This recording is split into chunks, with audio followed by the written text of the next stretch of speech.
Today with us. तो अगर आप दिल्ली में जब अनअकैडमी की मीट हुई थी स्टोर पे, वहां पर भी था। दैट डे ही was a little bit different. आज ये एकदम फॉर्मल्स में है हमारे साथ compare to that day. And उस दिन राहुल ने आपको काफी सारे पॉइंट बताए थे। पहले मैं बता दूं राहुल है कौन। तो राहुल का पूरा नाम राहुल तंवर है। Rahul has been recommended for the prestigious Indian military academy, और ये 34 एसएसबी इलाहाबाद से रिकमेंड हुआ है, मेरे ही बोर्ड से रिकमेंड हुआ है, और मेरी ही एंट्री के लिए भी रिकमेंड हुआ है। Also got recommended for IMA, he has also got recommended for IMA Indian military academy, जो आप में से काफी सारे लोगों की ड्रीम एकेडमी है। और यूट्यूब से लेके इंस्टाग्राम से लेकर आपने उसके वीडियोस देखे होंगे, उसकी पीओपी देखी होगी। So Rahul in the coming 1.5 years will be doing that with a lot of ragda, ठीक है, फर्स्ट इक्की दुक्की तिक्की term. And it's also good that अभी जो फर्स्ट टर्म के अंदर tomorrow I will be meeting Himanshu, Varun and Amit, जो इसके जब ये फर्स्ट टर्म ज्वाइन करेगा वो सेकंड टर्मर्स होंगे। They are waiting for him कि जैसे ही ये ज्वाइन करे इसको ज्यादा से ज्यादा रगड़ा दिया जा सके। And Rahul is also waiting for getting that full रगड़ा इन pace. So first of all, Rahul, congratulations for clearing the examination. And Thanks. more congratulations for clearing the SSB, that tougher task. So congratulations for that. मुझे लगता है कि अब काफी सारे दिन हो चुके होंगे, तो अब ये जब रिकमेंडेशन की जो फीलिंग होती है, जो इनिशियल डेज की होती है, अब वो थोड़ी सी कम हो गई हो कंपेयर टू दैट डे। पहले तो सर यकीन ही नहीं होता, बट उसके बाद you feel like yes the reality. And after that आपको मेडिकल्स एक नई दौड़ शुरू हो जाती है, मेडिकल्स की, उसके बाद मेरिट की, एंड फिर धीरे धीरे सब सेटल हो भी जाता है। पहले तो you are on this ninth cloud, और आपको पता ही नहीं होता कि क्या हो रहा है क्या नहीं। कुछ दिन तो ऐसे ही निकल जाते हैं। करेक्ट, कुछ दिन तो हमारे ऐसे ही निकल जाते हैं। ठीक है, तो राहुल पहले मैं इसी से स्टार्ट करूंगा कि ज्यादातर स्टूडेंट्स की प्रॉब्लम एसएसबी तो डेफिनेटली एक मेजर इशू है। ओके, उस पर तो मैं आऊंगा। पहले मैं ये बात करना चाहूंगा कि 12वीं के बाद लाइक ज्यादातर बच्चे एनडीए ज्वाइन करना चाहते हैं। तुम्हारी डिफेंस की जर्नी कहां से स्टार्ट हुई, और डिफेंस ज्वाइन ही करना क्यों चाहते थे, ऐसा थॉट कब आया? First of all, I was in 3rd standard when my brother got recommended for National Defense Academy. He was my cousin brother. So at that time, I was pretty sure that what I wanted to do, like I wanted to join the defense forces. But ये नहीं पता था कि कैसे।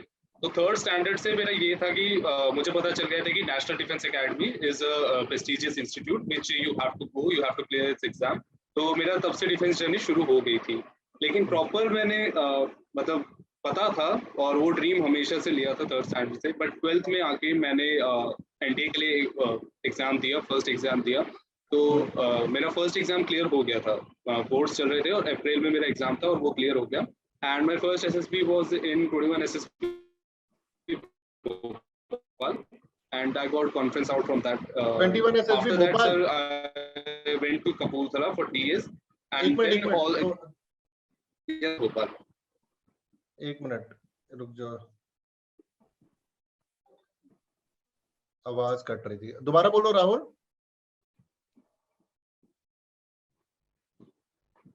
Sir अब ठीक है? रुक जाओ, थोड़ा सा वो इंटरनेट वेवी सा आ रहा है। ठीक है, अब बोलो। 21 एसएसबी तक सुनाई दिया था मेरे को। सर मैं ये बोल रहा था कि my first conference out was from 21 SSB Bhopal, and after that from TS Kapurthala I got screen out, and then again in February 2019 I got conference out, and after that 3 years I was in my graduation, and after that it was my first attempt for IMP. I cleared the written and I cleared the SSB. ठीक है, तो मैं इन तीनों एसएसबीज पर तो CDS IMP। ठीक है, मैं इन तीनों तो तुमने एनडीए भी क्लियर, मैं इन तीनों एसएसबीज पर आऊंगा। सीडीएस भी क्लियर करा हुआ है, एनडीए भी क्लियर करा हुआ है। और एनडीए क्लियर करने की तुम्हारी क्या स्ट्रैटेजी रही? सर एनडीए में मतलब जीएस ज्यादा पोर्शन मतलब इतना टफ नहीं होता था तब। मतलब English science, my main focus was on maths, English and science. English में मेरे 50 में से अप्रोक्सीमेटली 44-45 आ जाते थे, मतलब सही हो जाते थे, नेगेटिव मार्किंग हटा के। और फिर उसके बाद जो जीएस पोर्शन था उसमें मैं साइंस पे ज़्यादा फोकस करता था एंड पॉलिटी एंड ज्योग्राफी, क्योंकि 10th में मैंने एनटीएससी के लिए पढ़ाई की थी, तो उसकी वजह से मेरा काफ़ी ज़्यादा उसके मतलब मेरा सिलेबस काफ़ी पूरा था, तो मुझे बस रिफर्बिश करना होता था बार बार, तो इसकी वजह से मेरा एनटीए आसानी से क्लियर हो जाता था। और मैथ्स मेरी हमेशा से अच्छी रही है, मतलब I was always good at maths and इसकी वजह से मेरे को काफ़ी एनटीए में हेल्प हुई, उसकी कट ऑफ क्लियर हो जाती थी और अच्छे मार्क्स आते थे हमेशा। तो एनटीए ठीक की है, तो मेरी यही स्ट्रैटेजी रही है हमेशा से। Maths, English, science, polity, geography. तो अगर जैसे मैं एक नया स्टूडेंट हूँ, तुम्हारे पास आता हूँ राहुल, तो जैसे जैसे एनडीए के जितने मार्क्स होते हैं, जैसे कि जनरल एक मिथ ये फैला हुआ है कि सिर्फ मैथ, जैसे किसी भी बच्चे से पूछते हैं उसका एनडीए, तो जो भी प्रिपेयर कर रहा होता है, तो मैं जब स्टूडेंट से यहाँ मिलता हूँ, there is too much focus on mathematics, very less focus on English and science. तुमने बिल्कुल सही स्ट्रैटेजी बोली है, तुमने साइंस, पॉलिटी, ज्योग्राफी कही है। साइंस बहुत इंपॉर्टेंट है, बट लोग इंग्लिश को कम वैल्यू करते हैं, वो भूल जाते हैं कि गैट के अंदर 200 नंबर तो अंग्रेजी के ही हैं। सर इंग्लिश बहुत बहुत बहुत ज्यादा इंपॉर्टेंट है, क्योंकि उसका सिलेबस जो है वो आपको आपको हर एक चीज में काम आएगा, इवन एसएसबी में काम आएगा, इवन जो बाकी आप क्वेश्चन सॉल्व करेंगे, क्योंकि इंग्लिश में तो आप पेपर देते हो, तो हम्म इंग्लिश तो आपको बहुत इंपॉर्टेंट है, और उसके लिए और वो स्कोरिंग सब्जेक्ट है, उसमें हम्म सबसे ज्यादा स्कोर कर सकते हो, और सबसे हम्म ज्यादा आपके स्कोर जितना अच्छा होगा उतना मेरिट में आसानी होगी। अभी मैं बताता हूँ सर, मेरे साथ एसएसबी में एक कैंडिडेट था, वो एनडीए से ही वो था, मेरिट आउट था एनडीए से, एंड वही मैं बोलूँ सर कि आपको एनडीए में और लड़कियों के लिए तो मेरिट बहुत इंपॉर्टेंट है, तो उनको तो इंग्लिश चाहिए ही चाहिए, करेक्ट इंग्लिश में करेक्ट। स्कोर अच्छा करना ही पड़ेगा। ये मेरिट वाली सीडीएस बात के भी लिए मैं तो तुझसे करूंगा, बिकॉज तू पूरा खिलाड़ी रहा है, तू इंडिया का खिलाड़ी भी रहा है, सीडीएस का खिलाड़ी तो हो ही चुका है तू। ये मेरिट की बात भी करूंगा, मेरिट का दुख भी तुझसे डिस्कस करूंगा। तो ये जैसे कि अभी मैं एनडीए पे टाइम स्पेंड करूंगा, फिर सीडीएस पे, फिर SSB will take a larger amount of time when we both discuss. तो ये जैसे तूने बोला, इंग्लिश, इंग्लिश इज इंपॉर्टेंट। अब सर एनडीए के अंदर if I talk about national defence academy, इसके अंदर कितनी परसेंटेज चाहिए होगी? मतलब 50% पे निकल जाता है, 45% पे निकल जाता है, 60% पे निकल जाता है, कि मैथ्स में हम कितना स्कोर कर ले, इंग्लिश में हम कितना स्कोर कर ले अप्रोक्सीमेटली? मैथ्स आपको अप्रोक्सीमेटली 40 to 50% स्कोर करना चाहिए एटलीस्ट, मतलब ठीक।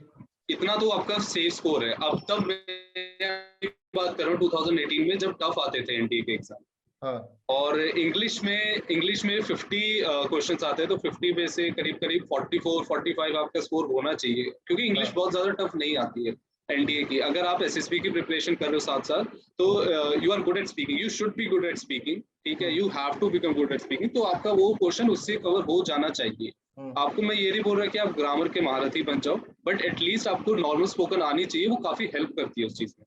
और हम्म रही बात जीएस की, तो science, polity, geography, current affairs, ये चार स्ट्रॉन्ग होने चाहिए। बाकी इकोनॉमिक्स और हिस्ट्री थोड़ी ज्यादा डायनामिक है, और उसमें दिक्कत काफी होती है, क्योंकि क्योंकि उसमें बहुत सारे क्वेश्चन है, बहुत वास्ट है उसका सिलेबस, इकोनॉमिक्स का नहीं, हिस्ट्री का हम्म सिलेबस बहुत वास्ट है, तो उसमें दिक्कत होती है। इकोनॉमिक्स का चीज ये है कि उसमें पढ़ना ज्यादा है और क्वेश्चंस कम है, तो हम्म मैं ये दोनों को ज्यादा वेटेज नहीं देता था पहले, हम्म मतलब सीडीएस के लिए भी मैंने इनको पढ़ा, बट इतना नहीं कि मैं इनको स्ट्रॉन्ग कर रहा हूँ बहुत ज्यादा। मैंने अपना ज्यादा कंसंट्रेशन ज्योग्राफी, पॉलिटी, साइंस और करंट अफेयर्स, इन चारों पे दिया, ताकि मेरा कट ऑफ अच्छे से क्लियर हो और मेरिट में भी अच्छा हाई जाए। तो यही होता है सर कि मैथ्स में 40 to 50% आपका आना चाहिए, नेगेटिव हटा के 50% इज द सेफ स्कोर। तो और मैथ्स उसके में बाद 50% और इंग्लिश गैट में में 50%, it will work out. Sir हाँ हो जाएगा, इतने में हो जाएगा। ठीक है। अगर आपके अगर आपके 450 480 से ऊपर मार्क्स हैं एनडीए पे, इवन हम्म 500 कर रहे हो, वेल एंड गुड, तो done, it's a good score. क्योंकि 2000 अभी की बता रहा हूँ मैं सर, क्योंकि 2018 में तो ये था कि 380 400 420 इतने में भी हो जाता था, बट अभी अभी के सिनेरियो से ऐसा नहीं हो सकता, आपको you have to score above 450 और 480। तुमने अभी एक बात बोली कि सर 2018 तक एनडीए का पेपर टफ आता था, तो एनडीए का पेपर रिलेटिवली इजी हुआ है? सर रिलेटिवली इजी तो नहीं बोलूंगा मैं, जीएस का जो क्वेश्चन है वो थोड़ा सा ज्यादा टफ हुआ है, मतलब हम्म थोड़ा सीडीएस के कंपैरिजन में लेके आ रहे हैं वो लोग, हाँ लेकिन अब ये है कि कंपटीशन ज्यादा बढ़ गया है। हाँ ऑब्वियसली जैसे जैसे साल बढ़ेगी कंपटीशन तो हो गई, तो हाँ अब ज्यादा स्कोर जाने लगे, क्योंकि मैंने जो मेरे साथ मेडिकल में थे बच्चे, उनके मैंने स्कोर्स पूछे थे, मतलब मेरे साथ एनडीए के थे, क्योंकि मेरा लास्ट बैच था तो सीडीएस सारा चला गया था, तो मैंने उनसे स्कोर पूछे, एवरीवन वाज स्कोरिंग अबव 450, 500, 520। तो मैं इसलिए बोल रहा हूँ कि आपको जब आप ऐसे बच्चों से कम्पीट कर रहे हैं जो रिकमेंड हो रहे हैं, जिनके 450, 520 ऐसे मार्क्स हैं, तो ऑब्वियसली वो मेरिट में आपसे ऊपर जाएंगे।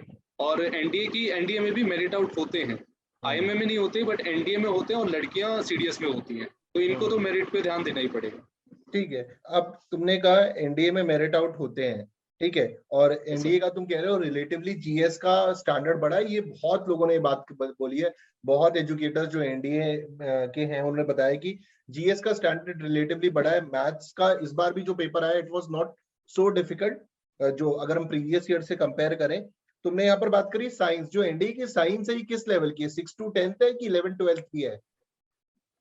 सर आई वुड से कि 70 to 80% 9th-10th लेवल तक की है, बट अगर 20-25% बोलेंगे तो 12th के भी उसमें पॉइंट्स हैं। मतलब 10th में ऐसा है कि 9th में ऐसा है, 9th का जो सिलेबस है वही एडवांस सिलेबस 11th में पढ़ाया जाता है, और 10th का जो सिलेबस है वही एडवांस सिलेबस 12th में पढ़ाया जाता है। तो ये सारे इंटरकनेक्टेड है। कभी कभार ऐसा होता है कि साइंस के टफर क्वेश्चंस आ जाते हैं, जितने मतलब मैंने देखा है 2019 2020 फर्स्ट के बाद मैंने एनडी के पेपर नहीं देखे, अभी रिसेंटली देखे थे क्योंकि मुझे सीडीएस का करना था, तो मैं उनके भी सॉल्व कर लेता था। तो मैंने जितना देखा कि मैंने काफी डिफरेंस पाया इस चीज में कि हाँ, साइंस के जो है वो क्वेश्चंस पहले बहुत कॉमन क्वेश्चंस आते थे कि कैल्शियम कार्बोनेट का फॉर्मूला, सोडा लाइम, ये सब क्वेश्चंस आते थे, बट अब है कि अब क्वेश्चंस थोड़े ज्यादा टफ हो रहे हैं, स्टेटमेंट वाले क्वेश्चंस भी आ जाते हैं साइंस में। तो साइंस 11th-12th की है, उसमें क्वेश्चन है, बट ये नहीं बोलूंगा कि मैक्सिमम क्वेश्चन 12th का है, 11th-12th, ज्यादातर क्वेश्चंस 9th-10th के। ओके, तो और ये तुमने बताया कि एनडीए में लोग मेरिट आउट हो जाते हैं बिकॉज ऑफ द स्कोर, दो number of seats are higher. मैं तुमसे ये पूछना चाहूंगा कि एनडीए के रिकमेंडेशंस बहुत ज्यादा है, ठीक है, एक बैच जा रहा है तो उसमें 10 12, आई इवन सीन 50 बच्चे स्क्रीन हो गए, 24 recommendation. Why do you think the recommendations of NDA are very high compare to the CDS entry? Sir series में डिमांड ज्यादा है, आपके पास जो ट्रेनेबिलिटी है, आपकी जो ट्रेनेबिलिटी है वो बहुत लो है, क्योंकि करेक्ट। 1.5 साल की ट्रेनिंग है, लड़कियों की तो ओटीए में और भी कम है। तो आपको बहुत ही ज्यादा मतलब क्रिस्प बच्चे चाहिए, उनको ये नहीं चाहिए कि ठीक है इनको हम लोग मोल्ड कर लेंगे 4 साल में।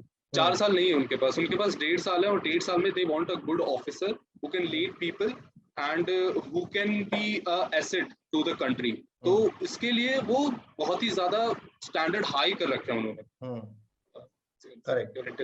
तो बेसिकली ये कहना चाह रहे हो कि जो एनडीए के बच्चे हैं कंपेयर टू सीडीएस, जो सीडीएस एंट्री है उसमें द ट्रेनिंग पीरियड शॉर्ट हो जाता है, शॉर्ट होने की वजह से the standard and the maturity expected of the candidate is very high, because इतना मेलिएबल नहीं है वो बच्चा जितना वो एनडीए के टाइम में 12वीं के बाद आ रहा है, जहां पर 4 साल की ट्रेनिंग का पीरियड मिलेगा, और इसीलिए उसमें अगर कुछ कमियां हैं वो ठीक करी जा सकती हैं, बट उन कमियों के साथ आईएमए या फिर जो ग्रेजुएट एंट्री है वो नहीं लिया जाएगा because your training period is drastically very low.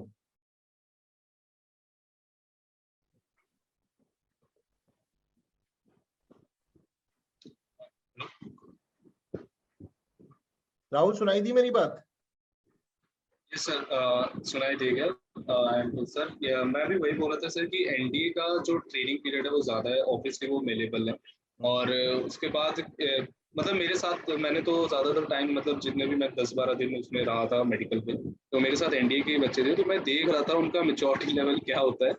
And I think कि एक पोर्शन के बाद मतलब उन लोगों ने एक स्टैंडर्ड फिक्स, अगर आईएमए का स्टैंडर्ड यहाँ पे, तो एनडीए का वो लोग यहाँ पे रख रहे हैं बाहर, क्योंकि उन्हें पता है कि इनको हम यहाँ पे ले आएंगे, इनको हम लोग तोड़, इसलिए जब भी मतलब बच्चे जो मतलब नए नए बच्चे आते हैं उनसे पूछते हैं भैया सेलेक्ट हो गए, मतलब सेलेक्ट नहीं होते, वो रिकमेंड करते हैं आर्मी में, मतलब एसएसबी में रिकमेंड करते हैं कि ठीक है आप इतने बार तक हो, हम आपको तोड़ पीट के इतना कर देंगे, इसलिए हम आपको रिकमेंड कर रहे हैं। तो वो रिकमेंडेशन क्राइटेरिया जो एनडीए का है वो काफी मतलब काफी आईएमए से काफी लो है, आईएमए मतलब ग्रेजुएशन एंट्री से काफी लो। ऑब्वियसली यस, जो है आईएमए का recommendation criteria that is very high, because वो आपको उसी लेवल पे जाते हैं जो ट्रेनेबिलिटी फैक्टर के अंदर जो एनडीए का 4 साल बाद 3 साल बाद आने वाला है थॉट प्रोसेस में एटलीस्ट।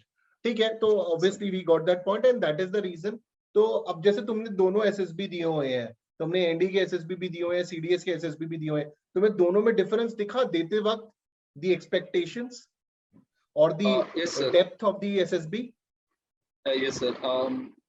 अगर आप इंटरव्यू की बात करें साइकोलॉजी में, मतलब जो मेरे साथ एनडीए के बच्चे रिकमेंड हुए थे वो अब आईएमए में है, they are in the second term of the IMA, जो मेरी फर्स्ट कॉन्फ्रेंस आउट जहाँ से हुआ था मैं, तो उनसे मैं बात करता था। जोएल जॉर्ज नाम है उसका and he is in IMA now. तो मैंने जब उससे एसएसबी के बाद बात की थी तो उसने मेरे को बोला था, उसे उसकी जब मैंने स्टोरीज सुनी तो मेरे को अब वो स्टोरीज अच्छी नहीं लगती इतनी, क्योंकि मेरे को अब, तब तो मैं इतना मतलब मेरे को पता नहीं था एसएसबी के बारे में, तो तब मेरे को वो स्टोरीज लग रही थी कि हाँ यार क्या रिकमेंडेशन में ले ला इसको, तो अच्छी स्टोरीज बनाई। अब मुझे वो स्टोरीज मेरे को याद आती है तो मैं सोचता कि नहीं यार ये तो मैं ग्रेजुएशन में नहीं लिख सकता।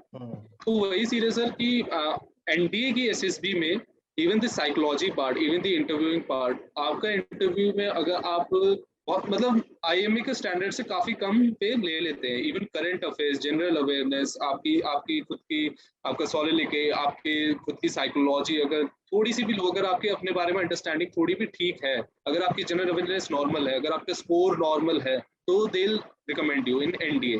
बट आईएमए के लिए अगर आपका स्कोर लो भी है तो आपको प्रॉपर एक्सप्लेनेशन देना पड़ेगा कि आपका स्कोर लो क्यों है। आपकी साइकोलॉजी अच्छी होनी ही चाहिए, this no compromise in that. और दूसरा, आपको पता होना चाहिए कि आप अपने मुंह से निकाल क्या रहे हो, आप बोल क्या रहे हो, किसको क्या बोल रहे हो। और इंटरव्यू में तो आपको you have to be alert at every time. मेरी बारी में इंटरव्यू में my interview was taken by the deputy president and उनके साथ 3 और लोग थे। They told me that they are for the educational purpose, but उन लोगों ने मेरे पे प्रेशर काफी डाला, क्योंकि मैं जब भी कोई क्वेश्चन पूछता था, मतलब जब भी कोई क्वेश्चन के आंसर करता था, तो वो ऐसे करके देखते थे मेरे को चश्मा नीचे करके। तो वो प्रेशर काफी पड़ा। तो वही मैं बोल रहा हूँ सर कि आईएमए में आपको काफी ज्यादा बार हाई कर देंगे वो आपके इंटरव्यू के क्वेश्चंस भी। एक बार आपके जनरल अवेयरनेस, करंट अफेयर्स से पूछा, अगर उन्हें सेटिस्फैक्शन मिल गया, आप जैसे आंसर करे उससे सेटिस्फैक्शन मिल गया, वो उसके बारे में नहीं पूछेंगे। वो ज्यादा कंसंट्रेशन आपकी पर्सनालिटी पे करेंगे, आपने लाइफ में क्या किया है, आप क्या करना चाहते हो, आपके चीजें क्लियर है कि नहीं, आपके एम्स गोल्स आपने पूरा प्रॉपर प्लानिंग कर रखी है कि नहीं कर रखी है, वो सारा वही वहां पे चेक करेंगे। तो एनडीए में इतना नहीं करते, बट आईएमए में डेफिनेटली, मतलब मेरे ख्याल से ग्रेजुएशन एनडीए में the relative standard is with the NDA kids, ठीक है, जो एनडीए के साथ में तुम्हारे हैं। But when it comes to CDS तो भैया फिर वही है, 3 साल के अंदर दे आर एक्सपेक्टिंग कि भैया अब तुमको चाहिए एकदम मस्त फ्रूट, ठीक है। अब तुमने एनडीए के बारे में हमें काफी डिटेल में बताया, एनडीए की एसएसबी के बारे में बताया, और एसएसबी में हम और घुसेंगे। Let's come to CDS. तो सीडीएस का एग्जाम तुमने फर्स्ट अटेम्प्ट में निकाला, ठीक है। yes. तो आई एम वेरी श्योर कि जो एनडीए के लिए तुमने मेहनत करी थी, मैथ्स की, जीएस की, उसकी डायरेक्ट एडवांटेज तुम्हें सीडीएस में हुई, क्योंकि तुम्हारा थॉट प्रोसेस रहा होगा, 11th 12th की मैथ्स अच्छी थी, 10th में तुमको एक बेसिक स्ट्रक्चर होगा। तो अब कोई नया स्टूडेंट आता है जिसको सीडीएस का एग्जाम निकालना है, तो वो एक एवरेज स्टूडेंट है, बहुत ब्रिलियंट नहीं है, तो तुम उसे कितना टाइम बोलोगे कि कितने दोनों में निकल जाएगा, क्या स्ट्रैटेजी होनी चाहिए मैथ्स, इंग्लिश, जीएस की, किस सब्जेक्ट को देना चाहिए, दिन कैसे डिवाइड करना चाहिए, अगर वो एक सिर्फ एस्पिरेंट है, सुबह से शाम पढ़ रहा है। सिर्फ एस्पिरेंट है तो सुबह से शाम पढ़ रहा है, तो मैं उसको पहले बोलूंगा कि भैया साइड में कुछ और भी कर लो, ग्रेजुएशन के बाद बैठना मत, ड्रॉप मत लेना। और अगर क्योंकि एक्सप्लेनेशन देना बहुत मुश्किल हो जाएगा एसएसबी में। और अगर ग्रेजुएशन का है, अगर फर्स्ट ईयर से अगर आपको पता है कि आपको डिफेंस में जाना है, क्योंकि मुझे पता था, तो फर्स्ट ईयर से अपना पीआईक्यू करना सही करो। उसके बाद सेकंड ईयर में अपनी, अगर आप फर्स्ट ईयर में कर सकते हो then well and good, but अगर आप सेकंड ईयर में करो तो मैं ज्यादा अच्छा बोलूँगा, क्योंकि फर्स्ट ईयर में आप अपनी कॉलेज लाइफ पे, अपने पीआईक्यू पे, अपने दोस्तों पे, अपने कॉलेज को जानने में, अपनी कॉलेज लाइफ को जानने में, उस पर ध्यान दीजिए। सेकेंड ईयर में अपनी पढ़ाई पे ध्यान देना शुरू कर देना। उसके बाद सेकेंड ईयर में आपको चाहिए जीएस से शुरू करना। जीएस को क्योंकि मैं सोचता हूँ, क्योंकि जितने भी कैंडिडेट से मैंने बात की है, जीएस उनको सबसे ज्यादा हार्ड लगती है, क्योंकि जीएस की कट ऑफ क्लियर करना काफी डिफिकल्ट हो जाता है। इवन उनको 24 नंबर 30 नंबर इतने लेने भी मुश्किल हो जाते हैं। तो मैं तो ये बोलूंगा कि जीएस का सिलेबस वास्ट है, तो जीएस पहले शुरू करनी चाहिए। और जीएस के लिए तो मैं तो ये बोलूंगा कि Unacademy is the best platform. उस पर काफी ज्यादा अच्छे टीचर्स हैं और काफी अच्छे कोर्सेज हैं। और स्टूडेंट्स में से आगे पूछते हैं, मतलब candidates even after my recommendation वो मेरे से पूछते हैं कि सर कौन सा कोर्स मैं तो ये मेरा ये था कि मैंने सबसे ज्यादा लेंथी कोर्स जिसमें 72, 75, 97 इतने लेक्चर्स है, मैं हमेशा वही कोर्स चुनता था क्योंकि मुझे पता था कि इस कोर्स में सब मिल जाएगा। मैं 2x जहाँ पे मुझे समझ आ रहा होता था मैं 2x पे कर लेता था, जहाँ नहीं समझ में आता था मैं 1.5x या 1x पे करके और कर लेता था। मतलब इतना स्पीड हो जाती थी मेरी और मेरा कवर हो जाता था इससे, क्योंकि मेरी अंडरस्टैंडिंग भी बन गई थी एक टाइम के बाद। अगर मैं नए बच्चे को बोलूँगा तो मैं उसको ये बोलूँगा कि अपनी एनसीईआरटीज़ पे ध्यान दो, 11th-12th की एनसीईआरटीज़ हिस्ट्री के लिए और ज्योग्राफी, पॉलिटी के लिए तो अगर एनसीईआरटी ना भी पढ़ो तो कोई बात नहीं, क्योंकि Laxmikant is more than enough. अगर आप अपने टीचर से, अगर दिव्या मैम से पढ़ने के बाद अगर आप एक बार लक्ष्मीकांत को पढ़ ले रहे हो तो बहुत बढ़िया है वो। और अगर साइंस के लिए, अगर आप साइंस बैकग्राउंड से हो तो it will not be great task for you. आपको बस अपनी साइंस पे थोड़ा जो फैक्चुअल पार्ट है उस पर ध्यान देना पड़ेगा। जो स्मॉल एक्सेप्शन होते हैं केमिस्ट्री में, फिजिक्स में, इन सब पे ध्यान देना पड़ेगा, उनके लॉज पे ध्यान देना पड़ेगा, ठीक है। और रही बात मैथ्स की, तो मैथ्स तो इट्स अ गर्लफ्रेंड, आपको उस पर कांस्टेंट ध्यान देना पड़ेगा, उसको कांस्टेंट मतलब पैम्परिंग चाहिए, रोज के रोज उसको 1-2 घंटा एटलीस्ट देना चाहिए। और अगर आप बोर होते हो तो आपको ये है कि मतलब पॉलिटी पढ़ लो, ज्योग्राफी पढ़ लो। फिर अगर ज्योग्राफी से भी बोर हो रहे हो तो मैथ्स कर लो, मैथ्स से भी बोर हो रहे हो तो दूसरा कोई सब्जेक्ट पकड़ लो, ठीक है। अगर इन सब से बोर हो गए तो इंग्लिश के कोई वो आर्टिकल पढ़ लो या फिर कुछ और करंट अफेयर्स पढ़ लो। तो दिन में बोर तो होंगे ऑब्वियसली, मैं ऐसा नहीं बोल रहा कि आप कॉन्स्टेंटली पढ़ सकते, बट इतना है कि अगर आपने ड्रीम लिया है, वो ड्रीम करा है, तो ऑब्वियसली आपको उसके लिए कुछ करना तो पड़ेगा, मेहनत तो करनी पड़ेगी, क्योंकि हलवा तो है नहीं वो कि हाथ में आ जाएगा कोई परोस देगा, उसके लिए तो मेहनत करनी ही पड़ेगी। तो 2nd-3rd ईयर में आपको प्रॉपर अपने PIQ पे और अपने सीडीएस क्लियर करने पे और एसएसबी पे, तीनों पे एक साथ ध्यान देना होगा। और उसके लिए वो आपको पता है कि आपका शेड्यूल क्या है। मेरा ये था कि मेरे ऑनलाइन थी क्लासेस, ड्यू की ऑनलाइन चल रही थी, तो that was a blessing for me. But अगर आपका कॉलेज है तो आपको पता है कि आपकी क्लासेस कब से शुरू होती है, कब खत्म होती है, वो आपको मैनेज करना पड़ेगा। ठीक है, तो यहाँ पर राहुल ने आपको बताया कि किस तरीके से मैथ्स, इंग्लिश, जीएस की स्ट्रैटेजी होनी चाहिए आपकी। NCERTs are very important. जैसे कि तुमने राहुल बात करी बुक्स की और टीचर्स की बात करी, why do you think NCERTs are important? काफी सारे वीडियोस में बोलते हैं कि एनसीईआरटी करने की कोई जरूरत नहीं है, हालांकि NCERT are the base books. एक बार उनको कर लो तो लेक्चर्स और भी अच्छे तरीके से समझ में आते हैं। मैं इस चीज में ऑप्शन दे सकता हूँ कि आप पहले लेक्चर कर लो या पहले एनसीईआरटी कर लो। अगर आप एनसीईआरटी पढ़ के लेक्चर्स करोगे, वेल एंड गुड। अगर आप लेक्चर्स पढ़ के एनसीईआरटी करोगे, देन इट्स आल्सो गुड। तो लेकिन एनसीईआरटी छोड़ नहीं सकते आप, क्योंकि एनसीईआरटीज आर द बेस। आप एक गवर्नमेंट एग्जाम देने जा रहे हो जो कि यूपीएससी कंडक्ट करवा रहा है। यूपीएससी हवा में उठा के क्वेश्चन नहीं मारता, यूपीएससी कहीं ना कहीं से पढ़ा हुआ आपके और वो उसमें से क्वेश्चन करेगा। तो एनसीईआरटी को डीप में पढ़ना पड़ेगा। एनसीईआरटी की दिक्कत ये है कि उसकी एक लाइन में 50 क्वेश्चन होते हैं और वो फाइंड आउट करना बहुत मुश्किल होता है।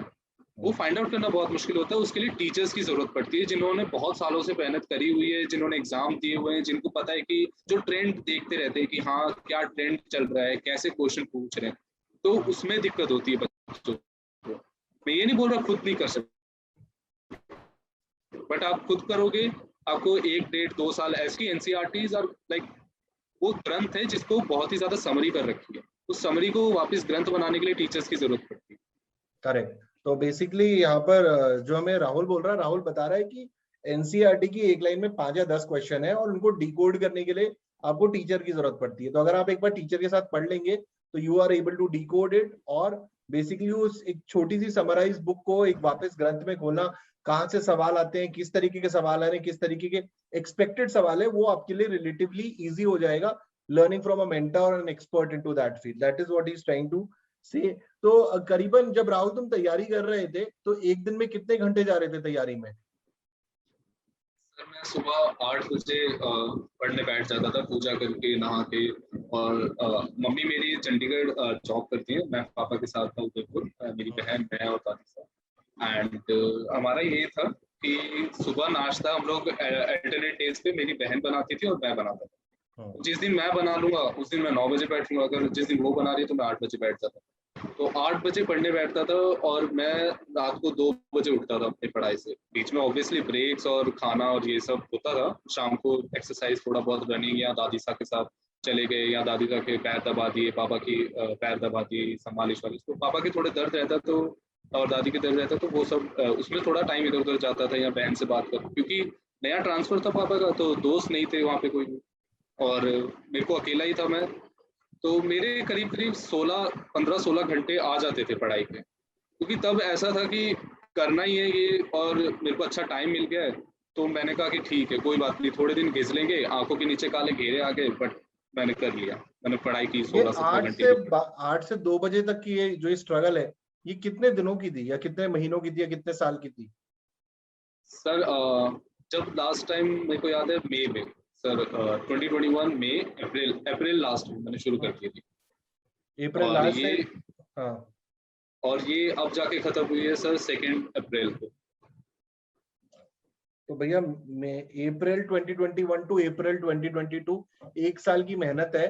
आंखों के नीचे गड्ढे पड़ गए और ये सब। इसके अंदर जब तुम तैयारी कर रहे थे यार, मेरा सवाल ये कि बहुत बच्चे डिमोटिवेट हो जाते हैं, मतलब राहुल, ठीक है, कि एग्जाम का रिजल्ट नहीं आया, मान लीजिए तुम्हारा आ गया, डिमोटिवेट हो जाते हैं, और या फिर इतना वो 4 दिन पढ़ते हैं फिर डिसिप्लिन गायब हो जाता है। They do not have that fire, मतलब वो वीडियो देख लेते हैं तो फिर प्राउड इंडियन आर्मी वाले तो 4 दिन के लिए जोश रहता है, मूवी देख ली फिर गायब हो जाता है, फिर 10 दिन की स्ट्रैटेजी ढूंढ रहे होते हैं, 15 दिन की। तो what will you tell these students जो सर डिमोटिवेट बड़ी पहली जल्दी हो जाते हैं?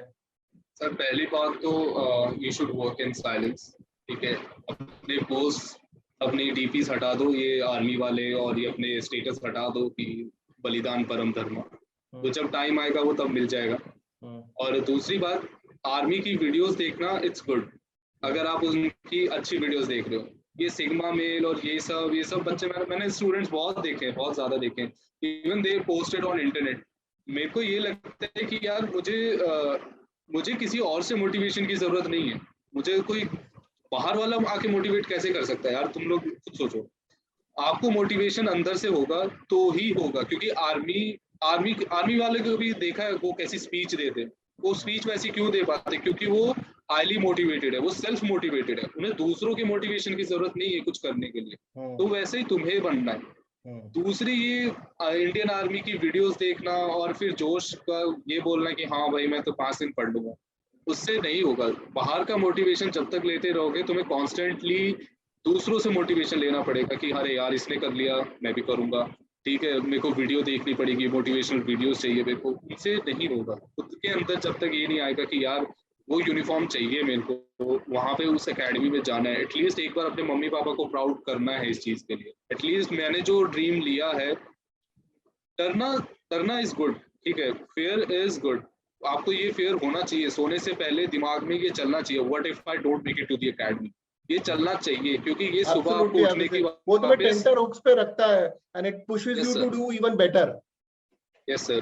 तो वो सुबह उठने के आपको ये बोलेगा कि हाँ 2 बजे सोया था लेकिन कोई बात नहीं, 6 घंटे की नींद ली है, सुबह 7 बजे उठा देगा वो चीज। जब आपको सपने भी ऐसे आने लगेंगे ना कि हाँ आईएमए के गेट से जा रहे हैं और देख रहे हैं बस आईएमए को, अंदर जाने को नहीं मिल पाया, वो चीज आपको वापस वापस उठाएगी सुबह।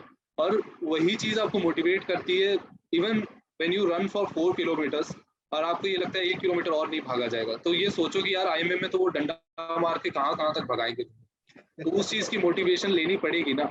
वो 5 किलोमीटर क्या, 5 से 10 किलोमीटर भी करना पड़ेगा तुम्हें खुद से, क्योंकि it will be easy for you. और वही चीज मैं बोल रहा हूँ सर कि बार बार मैंने भी देखा है स्टूडेंट से कि भैया आपने मैनेज कैसे किया। भैया हम तो थोड़े दिनों में ये हो जाते हैं कि खत्म हो जाता है, हम लोग का मन करता है चलो दोस्त के साथ घूमें, चलो ये करें। तुम्हें ये भी नहीं पता होगा कि तुम्हारा दोस्त कर क्या रहा है, उसके पापा का बिजनेस होगा, उसके पापा का बिजनेस होगा, या उसने अपना प्लान कर रखा होगा। मैं जब अपने पीजी आया 2 साल बाद, किसी ने जैम क्लियर कर लिया है। अभी जिसका लैपटॉप, मेरा लैपटॉप एक्चुअली मेरे घर पे छूट गया, तो मैंने जिसका लैपटॉप लिया है वो ऑल इंडिया रैंक 48 है जैम में। मैंने आया, मैं जब एसएसबी की प्रिपरेशन कर रहा, उसका रिजल्ट आया, मैंने पूछा क्या हुआ, तो बोलता है कि मेरा तो आईआईटी में जैम में हो गया, मेरा ऑल इंडिया रैंक 48 है। मैंने कहा यार सब कुछ ना कुछ कर रहे हैं, किसी ने तो कुछ नहीं बताया मेरे को कि क्या कर रहे हैं। 2 साल किसी सबसे बात होती थी, बताया नहीं। तो वही तुम्हारे दोस्त होंगे, वो तुम्हारे साथ घूम भी रहे होंगे, खा भी रहे होंगे, पी भी रहे होंगे, लेकिन वो कभी नहीं बताएंगे कि उनकी वो लोग असल में क्या कर रहे हैं। वो एक बहुत बड़ा मिथ होता है कि सारे दोस्त बहुत अच्छे होते हैं, बहुत यारी दोस्ती, वो वाली वीडियोस। यार दोस्त बहुत अच्छे होते हैं, लेकिन वो बहुत कम होते हैं। ऐसा नहीं होगा कि तुम्हारा 30-40 का ग्रुप है और सारे के सारे तुम्हारे लिए मरने के लिए तैयार है। वो कुछ 3-4 ही होते हैं जो कि क्लोज फ्रेंड्स होते हैं, और वो कभी नहीं बोलेंगे कि चल भाई तू पढ़ाई छोड़, आजा चल ट्रिप पे चलते हैं, आजा चल घूमने चलते हैं। क्योंकि उन्हें पता है कि इसके लिए वो कितनी चीज़, क्या चीज़ इम्पोर्टेंट है और उसको कैसे करना है। तो उसके लिए तो बिल्कुल भूल ही जाओ। मोटिवेशन तो आपको खुद से ही रखना पड़ेगा, और खुद ही मना करना पड़ेगा दोस्तों को कि भाई तू जा खाने, तू जा पीने, तेरे को जाना है ट्रिप पे, तू जा, मैं तब जाऊंगा जब मेरा काम सारे हो जाएंगे खत्म, उसके बाद। ठीक है, तो ये जब अप्रैल 2021 से लेके मई 2022 तक, इस पीरियड में सोशल मीडिया पे कितना एक्टिव था तू? सोशल मीडिया, ये फिर शादियों में जाना, घूमना फिरना कितना करा? नहीं सर, मेरी कॉलेज की अप्रोक्सीमेटली 4 से 5 ट्रिप्स कैंसिल हुई है। मतलब मेरे दोस्त सारे गए हैं, उन्होंने मेरे को फोटोज भी भेजी है, और मैं बस शक्ल देख के उनकी, और मतलब इतना अंतर से होता था कि यार ये चीज़ें मिस कर दी है मैंने, ये वर्थ इट होगा भी कि नहीं होगा, मैं क्लियर कर पाऊंगा भी कि नहीं कर पाऊंगा, वो आता है अंदर से। बट आपको वो उस चीज को साइड करके और वापस पढ़ने बैठना पड़ेगा। वीडियोस देख ली, फोटोज देख ली उनकी बर्फ में खेलते हुए एक दूसरे के साथ, हो गया खत्म। और रही बात शादियों की, तो मैं शादियों में वैसे भी नहीं जाता था, मुझे पसंद ही नहीं थी कभी भी शादी में जाना किसी की। बट सोशल मीडिया पे ये था मेरा लास्ट पोस्ट, अभी भी मेरा लास्ट पोस्ट इंस्टाग्राम पे नवंबर 2020 का है, और अभी 2022 चल रहा है। और स्टोरीज तो मैंने बिल्कुल डालता ही नहीं था, और इंस्टाग्राम चलाता ही नहीं था मैं, मेरे डाउनलोडेड था बट इंस्टाग्राम चलाता नहीं था मैं, रील्स वील्स कुछ भी नहीं, कभी नहीं। कोई नहीं, अब सोशल मीडिया पे व्हाट्सएप ही था। वो जो तेरे फोटोज नहीं थे अभी, जब तू अब जाएगा, जैसे फर्स्ट टर्म में आएगा कैंप है, पहला कदम, सेकंड टर्म में भद्राज है, थर्ड टर्म में चिंडित्स है, वहां पे खूब फोटो होंगे तेरे, रियलिस्टिक मेमोरीज होंगी वो, यू विल नेवर फॉरगेट। वो शू बाइट्स के साथ पहाड़ पे दौड़ना और नीचे उतरना, सारे ट्रिप याद आ जाएंगे तेरे को। ठीक है, and those are the memories. और जिन दोस्तों की तू बात कर रहा था ना, जो तुम पर जान छिड़केंगे और तुम्हारे साथ रहेंगे, मैं I can bet on it, वो तेरे आईएमए के कोस्टमेट्स ही होंगे, जो तेरे अब लाइफ लॉन्ग बनने वाले हैं फौज के coursemates, and they will definitely care about you, trust me on that. ठीक है, वो होता है ना 6 और 12 वाला रूल, वैसा होगा। ठीक है, तू उदयपुर से है? Sir basically I am from Mahendragarh, Haryana, और मैं रहता हूँ उदयपुर में, पापा का ट्रांसफर है उदयपुर। अरे यार, इफ यू रिमेम्बर, अभी यस सर। रिसेंटली अभी इज आल्सो फ्रॉम उदयपुर, तो अभी यस सर। थोड़े दिन पहले सब लेफ्टिनेंट बना, तो वो भी उदयपुर में ही है। तुम तो कभी, I think he might be on leave also, मिल लेना भाई। ठीक है। Yes sir. ओके। नहीं सर, अभी तो दिल्ली में हूँ ना मैं, ड्यू के एग्जाम से। अच्छा ठीक है, डीयू कौन सा कॉलेज है? सर रामजस। रामजस। सर। सही है। तो यार, एक और क्वेश्चन इसी से, तूने रिटन एग्जाम की बात करी, मैं since I am also from DU I can understand this. Delhi university की फीस कैसी भी हो, कोर्स कैसे भी हो, पर दिल्ली यूनिवर्सिटी के एक्स्ट्रा करिकुलर्स बड़े हेल्प करते हैं। तो क्या तेरे को हेल्प करे दिल्ली यूनिवर्सिटी में द एटमॉस्फेयर? हालांकि तुम्हारा तो काफी टाइम कोविड के दिनों में गुजरा, तो कि but generally it's very helpful. Sir first term में मेरा, फर्स्ट टर्म बोल रहा हूँ, फर्स्ट ईयर में मेरा ये था, और कि मुझे पीआई को अपना बेस्ट करना है। तो मैंने पार्टिसिपेशन तो इतना, मतलब फर्स्ट ईयर वालों को इतना कुछ था नहीं, नई नई सोसाइटीज बन रही थी, वो ज्वाइन की। फिर उसके बाद फेस्ट जितने भी ऑर्गेनाइज हुए, मैंने उनमें अपने सीनियर्स को बोला कि ठीक है डिपार्टमेंटल फेस्ट और या फिर कॉलेज फेस्ट की मेरे को कुछ ना कुछ करना ही है उसमें। And even during the Covid times, तो ज़्यादा कुछ तो नहीं हो पाया, लेकिन जितने भी वेबिनार्स हुए मैंने उसमें सब में हेल्प की, उसको ऑर्गेनाइज करवाने में हेल्प की, तो ताकि मेरा सर्टिफिकेट्स अच्छे खासे हो जाएं। तो मेरे पास ऐसे 4-5 सर्टिफिकेट्स वेबिनार्स के हो गए थे, डीयू में फेस्ट पार्टिसिपेशन के हो गए थे, और डिपार्टमेंटल फेस्ट पार्टिसिपेशन के हो गए थे। तो डीयू से काफ़ी हेल्प मिली, और सबसे बड़ी चीज़ डीयू जो देता है वो कॉन्फिडेंस है। एब्सोल्युटली, आप, एब्सोल्युटली। क्योंकि डीयू में ये है कि अगर आप बात नहीं करना जानते तो you will not be able to make friends. और अगर आपके पास नॉलेज नहीं है, even for the like movies की नॉलेज या फिर किसी भी चीज की, आपको एक इंटरेस्ट होना चाहिए ऐसा जिसमें आपको कोई भी क्वेश्चन पूछ ले तो आप उसके लिए आंसर कर सकते हो। तो वो चीज बहुत अच्छी होती है ड्यू में, कि आपको अगर दोस्त बनाने हैं तो आपको उसके लिए भी मेहनत करनी पड़ेगी, आपको उसके लिए भी अपनी लैंग्वेज, अपना बॉडी, अपनी कॉन्फिडेंस अच्छा रखना ही पड़ेगा, अगर अच्छे दोस्त चाहिए तो। मतलब कि हाँ ठीक है दोस्त है, ये बोलने में अच्छा लगे, तो करेक्ट। उसके लिए ड्यू काफी हेल्प मुझे करता ये है। भी लगता है राहुल कि जैसे डीयू के अंदर ज्यादातर कॉलेज कोड है, और वहां पे लड़के और लड़कियां दोनों हैं।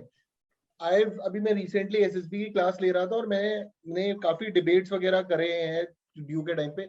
I always feel it is always, ये बहुत आसान होता है 5 या 10 या 20 लड़कों के सामने बोलना, बट वही मैं 20-30 लड़कियां कर दूं, ठीक है, तो वो डिफिकल्ट हो जाता है. बट डीयू में क्या है, लड़के लड़कियां दोनों है, तो तुम्हें बोलना ही पड़ेगा. तो ये जो कॉन्फिडेंस आता है ना to speak in front of opposite sex, not necessarily कि डिबेट ही कर रहे हो, सिर्फ बोलना, अपनी बात रखना, ये डीयू बड़ा अच्छा प्रोवाइड करता है. बहुत अच्छा सर. अब डीयू में ये भी है कि अगर आप किसी लड़की को अप्रोच करो, मतलब ठीक है, मैंने तो नहीं किया, बट मतलब दोस्तों के साथ इतना ये होता ही रहता है, ठीक है, कि ऑब्वियसली आप कोविड में पढ़ रहे हो, इट्स डीयू और इट्स नॉर्थ कैंपस स्पेशली. तो नॉर्थ कैंपस में आपका ये होता है कि ठीक है यार, लड़कियों से बातचीत एटलीस्ट, मतलब कई बच्चे डीयू में आते हैं ये सोच के कि गर्लफ्रेंड बन जाएगी हमारी.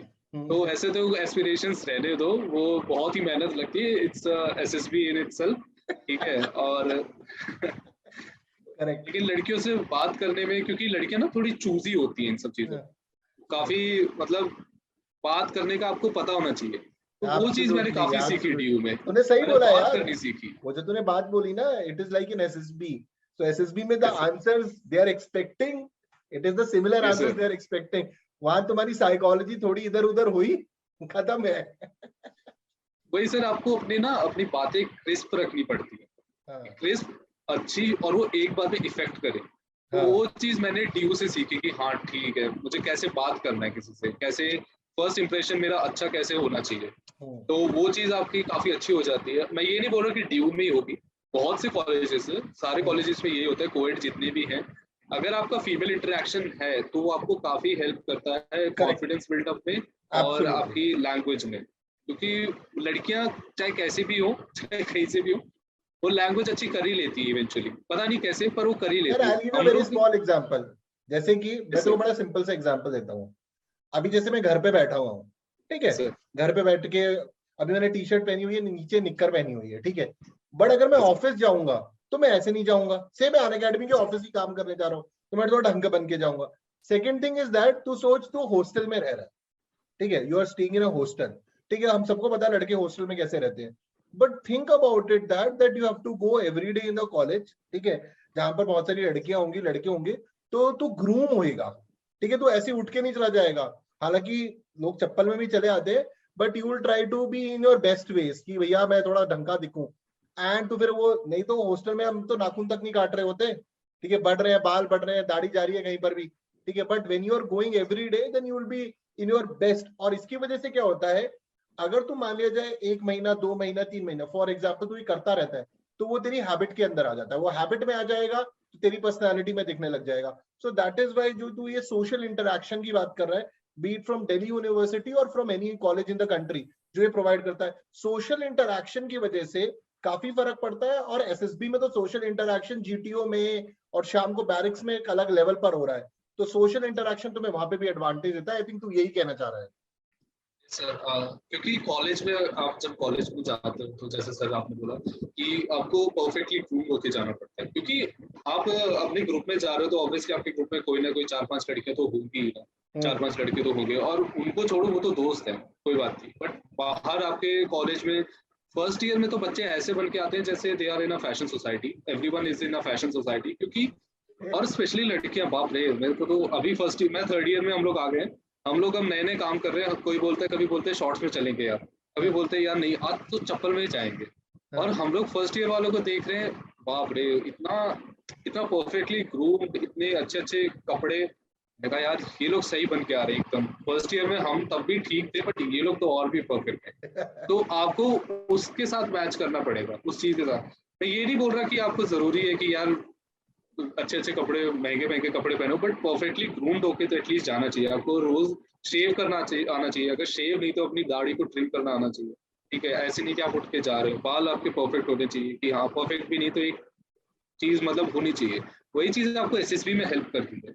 एसएसबी में आपको ये होगा कि रोज सुबह उठ के आपको शेव करना है, शेव करके पक्का जाना है. कोई देख रहा है चाहे नहीं देख रहा है, इवन फॉर द मेडिकल्स मैंने हमेशा शेव की है. और आपको जो शर्ट्स है, मैं ये बोलता हूँ, बच्चे बोलते हैं कि स्टूडेंट्स बोलते हैं यार मेरे को शर्ट दे दे, मेरा एसएसबी है. मैं बोलता हूँ यार भाई अभी भी पहनते हैं शर्ट मैं यार मैं अपनी परफेक्ट, मैं अपना सर मैं आपको बताता हूँ, मैं अपना सब कुछ लेके गया था। मैं 4-5 सॉक्स, नए सॉक्स, सब कुछ नया था मेरा। मैं 4-5 नए सॉक्स, मैंने बाटा के शूज लिए, परफेक्ट ऑक्सफोर्ड शूज लिए, मैंने 2,500 की शर्ट्स ली, मैंने अपनी पैंट नहीं ली, मैंने अपने पूरा टॉयलेटरीज का किट लिया नया, मैंने सब कुछ परफेक्ट रखा, मैंने प्रेस ली, मैंने उसके बाद मतलब सुई धागा तक रखा कि इन केस कुछ हो जाए। तो मैंने अपनी पूरी की पूरी अच्छे से बैग अपना भर के और लेके गया था। वहां पे कोई प्रेस नहीं लेके आया, धोबी आते हैं ऑब्वियसली आते हैं, बट आपका इंटरव्यू दोपहर को हो सकता है, सुबह आपको, जैसे मेरे को सुबह बुला के बैठा लिया था, बट डेप्यूटी प्रेसिडेंट ने बोला कि आप लंच करके आओ और फिर उसके बाद लेके, फिर आया मैं, फिर मेरा इंटरव्यू नहीं हुआ, उन्होंने बोला अगले दिन आओगे। आपकी पेंट प्रेस नहीं है, धोबी अगले दिन आया नहीं है, तो आप कैसे अरे करोगे? संडे में वो आपको सोच के चलना संडे पड़ेगा। तो भी मिलता नहीं है कई बार यार, वो होता नहीं है, छुट्टी पे चला गया, फिर खुद ही प्रेस करना पड़ता है। वही सर, हाँ। मतलब वो काफी बड़ा बोर्ड है, और 34 एसएसबी ऐसा है सर, वो एकदम कोने में है, और वो बिल्कुल भूत बंगला है, उसको सही कर ही नहीं रखा उन लोगों ने। सारे एसएसबी इतने परफेक्ट है, और 34 एसएसबी का रिकमेंडेशन रेट भी बहुत कम है, बहुत कम। बहुत कम। और वो लगता है ऐसे, बहुत ऐसा लगता है जैसे भूत बंगला है वो, इफ और आई एम मैं उसमें अकेला था। Correct, if I am correct, Kalam साहब भी शायद उसी से रिजेक्ट हुए थे, पता नहीं, शायद से सर, शायद एग्जाम्पल तो से। बहुत सारे देते हैं वो, आई डोंट रिमेम्बर, हाँ। बट आई हर्ड वो लास्ट में बताते हैं ना जो नहीं हो पाए हैं। 34 नहीं एसएसबी तो सर, इस कोने बार में नहीं पड़ा हुआ करा, है, उनके पास इस न्यूज बार नहीं भी करा सबसे सर। लास्ट में आती है। हाँ सर, नहीं सर, इस बार नहीं करा हम लोगों को। मेरे को लगा था कि आके पहले बोलेंगे कलाम सर, अमिताभ बच्चन, शाहरुख खान, सबका नाम लेंगे। उन्होंने आगे सिंपली ये बोला कि many of you have missed this opportunity by just few inches, and तुम लोगों में से कई लोगों का परफॉर्मेंस काफी अच्छा था, but gentleman sorry, we have been only able to recommend one of you. And फिर उसके बाद उसने पॉज दिया करीब करीब 30 to 45 सेकेंड्स में। उसने बोला एक बंदा रिकमेंड हुआ, और 30 to 45 सेकेंड, उन 30 to 45 सेकेंड्स में सर मेरी आत्मा निकल गई थी। मैंने कहा यार ये इतना पॉज दे रहा है, कौन हुआ है अकेला बंदा रिकमेंड? क्योंकि एक और मेरे साथ 3 रिकमेंडेड बंदे थे, मतलब वो अभी रिकमेंड होके आया था। एक तो एफकैट से, एक एफकैट से पहले रिकमेंडेड था 2021 में, और एक था एनडीए मेरिट। ये 3 रिकमेंडेड थे। एक और था कैंडिडेट, उनके पापा ब्रिगेडियर थे, मम्मी कर्नल थी, and he was also good. मेरे को अच्छा लग रहा था वो कैंडिडेट, मतलब पोटेंशियल कैंडिडेट, और उसका भी कॉन्फ्रेंस काफी देर तक चला। लेकिन जैसे उसने बोला कि एक बंदा रिकमेंड हुआ, मैंने कहा यार अब कौन हुआ होगा। 40 to 45 सेकेंड्स जो मेरी दिल की धड़कनें मेरे को सुनाई दे रही थी, और जब उसने बोला कि ओके चेस्ट नंबर 9, मैं आगे गया। मेरे को आगे जाके मैं तो कई देर तक सुन था, मुझे पता नहीं था कि क्या हो रहा है क्या नहीं हो रहा है। तालियां बजा रहे थे जो मेरे फेलो कैंडिडेट्स थे, उन लोगों ने जो मेरे अदर रैंक्स थे जो मतलब वहाँ पे रहते हैं, उन्होंने मेरे को बोला कि जल्दी जल्दी बैग उठाओ और भागो यहाँ से, भागो, कोई रुकना नहीं है यहाँ पे 2 सेकंड पे भी, किसी से हाथ भी नहीं मिलाना, किसी से कुछ भी नहीं। मेरे साथ मेरा एक दोस्त गया था, दीपक तैया, वो मेरे कॉलेज में मेरे ही कोर्स में है, और हम लोग साथ ही गए थे। वो कॉन्फ्रेंस आउट हुआ, बस मैं उसे गले लगा पाया, बाकी को मैं बाय भी नहीं बोल पाया, और उन लोगों ने भगा दिया मेरे को 34 एसएसपी का।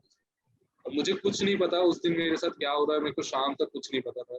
मैं इतना नम था कि कैसे हो गया, मतलब ये पता था कि हो जाऊंगा, पहले दिन से लग रहा था हो जाऊंगा। जैसे ही साइकोलॉजी देख के आया था मैं, स्क्रीनिंग हुआ, साइकोलॉजी थी, मुझे लग रहा था yes this time I will make it to the SSP, और वही हुआ सर। और लास्ट में रिकमेंडेशन, उसके बाद तो डॉक्यूमेंटेशन का पहाड़ होता है, वो अलग एसएसपी है अपने आप। करेक्ट करेक्ट, वो स्टार्ट हो जाता है। अब जैसे कि 9 चेस्ट नंबर तो तुझे लाइफ के लिए याद रह जाएगा। अब तो since we are talking about SSB right now, तो जैसे कि तेरे साथ बहुत सारे कैंडिडेट्स हैं, तेरा सीडीएस का था, तो why do you think that the other candidates जो तेरे को बल्क में, तूने 3 एनडीए के भी दे रखे हैं, जैसे तूने एनडीए में तू कॉन्फ्रेंस आउट हुआ है, स्क्रीन आउट हुआ है, तुझे क्या मेजर फैक्टर लगा कि इस बार तेरा सिलेक्शन हुआ और इससे पहले नहीं हो रहा था? फर्स्ट ऑफ ऑल कैंडिडेट्स बोलते हैं कि SSB is all about you. Yes, SSB is all about you, but आपको अपनी पर्सनालिटी को इम्प्रूव करना पड़ेगा। लास्ट टाइम मेरा ये था, मेरा knowledge part was really less. इस बार मैंने अपने नॉलेज पार्ट पे बहुत ज्यादा ध्यान दिया। मैंने अपनी सीडीएस की प्रिपरेशन शुरू की, उसके साथ साथ करंट अफेयर्स, उसके साथ साथ हिस्ट्री की, जो मतलब मॉडर्न हिस्ट्री है, जो हमसे रिलेटेड, मतलब army, navy, air force, coast guard, इनसे रिलेटेड जो क्वेश्चंस आते हैं, वो सारे मैंने नॉलेज पार्ट बहुत इंक्रीज किया। आपके सिक्योरिटी कोर्सेज ने सबसे ज्यादा हेल्प की इस चीज में, सिक्योरिटी कोर्सेज। हिंदू कोर्सेज आई वाज लेट, मैंने सितंबर में शुरू किया था, लेकिन मैंने स्टार्टिंग से रिकॉर्डिंग आपकी देखी जो जनवरी से, जब पहला आर्टिकल आपने पढ़ाया था सर, वो क्या कहते हैं नेशनल सिक्योरिटी डॉक्ट्रिन पे आपने पढ़ाया था, और मेजर गौरव वाले सर का पढ़ाया था द क्रैक इन द 85। मैंने वहां से शुरू किया और मैंने दिसंबर तक सारे आपके हिंदू कोर्सेज कंप्लीट किए। दिसंबर तक जब तक एग्रीकल्चर पे हम लोगों ने डिबेट की थी वो सारे मैंने कंप्लीट किए। आपकी सारी सिक्योरिटी कोर्सेज कंप्लीट किए। आपके जो यूट्यूब पे क्लासेस हुई हैं अनअकैडमी शौर्य पे, जितनी भी ब्लू वाटर नेवी और क्या कहते हैं चाइना का गेम प्लान और वाई वी नीड यूएवीज, जो भी पुराने पुराने सारे यूट्यूब के लेक्चर्स भी मैंने सारे कंप्लीट, और आर्टिकल्स पढ़े ओआरएफ के और ओआरएफ के, चाणक्य फोरम के, इंडियन एक्सप्रेस के। तो ये चीज मेरी नॉलेज पार्ट को काफी गेन किया और ये पर्सनालिटी को भी ग्रूम करता है। आपको जब आपके अवेयरनेस के बारे में, आप कभी भी लेफ्ट आउट फील नहीं करोगे कहीं पे भी, किसी भी टॉपिक पे। even if they ask you about some movies or some Oscars or even for the politics or other defense things, तो आप कभी भी लेफ्ट आउट फील नहीं करोगे, आप ग्रुप में से कभी भी बाहर नहीं हो पाओगे। आपके हमेशा हमेशा कोई पॉइंट्स होंगे। आर्मी में ये है, जितना मैंने देखा एसएसबी में, कि they don't want some experts in every field, they want a expert in one और two field and they want a jack of all trades. बाकी उसे आना सब चाहिए, एक दो फील्ड में एक्सपर्ट हो चलेगा। ये मैंने देखा है एसएसबी। तो वही चीज हुई सर, एनडीए में मेरी नॉलेज पार्ट कम था और मेरे को ये नहीं पता था कि साइकोलॉजी में कैसे करना। मैं कुछ भी स्टोरीज लिख के आ रहा हूँ, साइकोलॉजी में लिखना क्या है, वैट में, टैट में और एसआरटीज में इनको अटेम्प्ट कैसे करते हैं, एसआरटीज में कैसे भी कुछ भी लिख रहा हूँ। मैंने 60 एसआरटी लिख ली तो मैं सोच रहा हूँ कि हाँ मेरा अच्छा हो गया, ठीक है। तो फर्स्ट अटेम्प्ट था, मुझे कुछ पता नहीं था, तो मैंने ये देखा। और फिर उसके बाद इसलिए मेरे एनडीए में दिक्कत हुई। आईएमए में सीरियस आईएमए में मेरे को पता था कि मुझे करना क्या है। मैंने स्टोरीज कहाँ से उठाई, जैसे सर आप बोलते थे ना, आपकी जो स्टोरीज, जो इतनी भी टैट की प्रैक्टिस थी मैंने सारी करी है। आप कम टाइम देते थे, मैंने 1.25x पे करके और फिर करी स्टोरी की प्रैक्टिस थी, ताकि मैं और जल्दी स्टोरीज लिख सकूं, मेरे टाइम की कमी ना हो। इसलिए मेरा पूरा जो था स्टोरीज भी मैंने एसएसबी में कंप्लीट कर पाया। मैंने 42 एसआरटीज करी, वैट सारे अटेम्प्ट करे, और मेरा क्या कहते हैं एसडी मैंने पूरा लिखा पूरा। बच्चों का आधा आधा छूट गया, एक एक लाइन लिख पा रहे हैं, और मेरा मैंने पूरा कंप्लीट किया। तो वो चीज़ काफ़ी हेल्प की साइकोलॉजी में। और दूसरा जीडीओ में से ये था कि मैंने जीपी आपसे करी, जीडी आपसे करी, लेक्चरेट आपसे करा, ये तो हाफ तो यही हो गया। उसके बाद जीटीओ में जो बाकी जो स्ट्रक्चर्स थे उसकी आपने जो भी दिखाया वो करा। और सर यूट्यूब पे काफी सारे जीटीओ के वीडियोस है, मतलब उनकी मैं सुनता नहीं था, मैं उनके टास्क देखता था। करेक्ट आइडिया देने के लिए बस।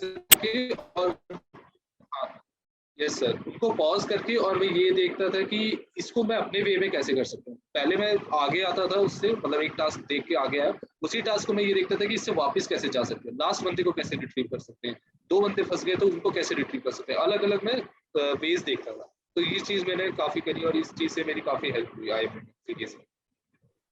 ठीक है। तो यहाँ पर आपको राहुल ने एक बेसिक आइडिया बताया है कि how he was going about this. अब इसके अंदर तुमने 42 एसआरटीज करे, सो जनरली ये बोलते हैं, मतलब मैं तो क्लास में बोलता ही था कि ये मिथ है कि 55 एसआरटी के नीचे करे, 58 वैट्स के नीचे करे तो कभी रिकमेंड नहीं हो पाओगे।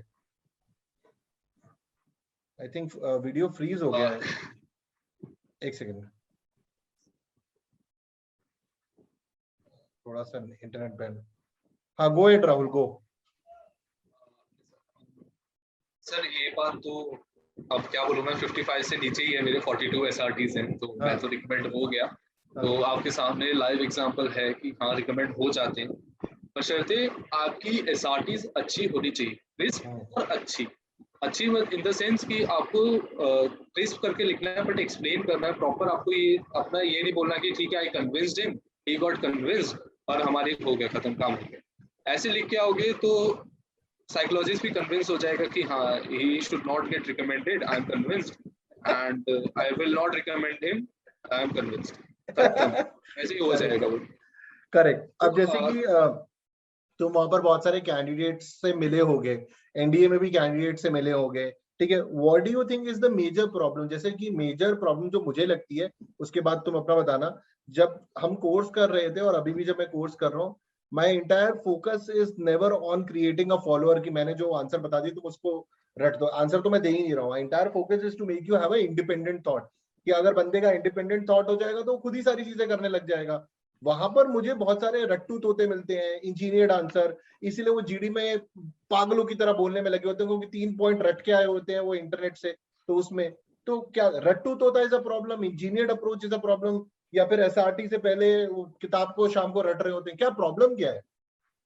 एसआरटीज रट नहीं सकते आप। पहली बात तो जो वहां पे बैठे हैं ना साइकोलॉजिस्ट और वो सब, वो सारे खेले खाए इंसान है। उन लोगों को यही काम है, और वो सारे चीजें देखते रहते हैं कि कहाँ से क्या हो रहा है, क्या कौन सी कोचिंग इंस्टीट्यूट क्या कर रहा है। तो एसआरटीज और मतलब जैसे सर बोल रहे हैं कि इंजीनियर्ड अप्रोच नहीं चलेगी, कभी भी नहीं चलेगी। इवन फॉर एनडीए मैं ये बोल सकता हूँ कि 20% 30% इंजीनियर अप्रोच चल सकती है, but for the graduation entry बिल्कुल भी नहीं चलेगी, कभी नहीं चल सकती। उनको चाहिए एक यूनिक बंदा, इसकी थॉट प्रोसेस अलग हो। यार आप खुद देखो, मैं आर्मी की बात कर सकता हूँ। Army is like a world, it's a different world. उसमें खुद के इंजीनियर्स, डॉक्टर्स और मतलब हर एक चीज अलग है उसके। आपको बाहर जाने की जरूरत नहीं पड़ेगी, सिविल में जाने की जरूरत नहीं पड़ेगी, सब कुछ आर्मी के अंदर ही है। पुलिस आर्मी की है, आर्मी के अलग अलग जितने भी रेजिमेंट्स है, अलग अलग कोर्स है। तो उनको चाहिए यूनिक बंदा जो जिनको वो फिट कर सके उसमें, तोड़ फोड़ के ट्रेनिंग के बाद।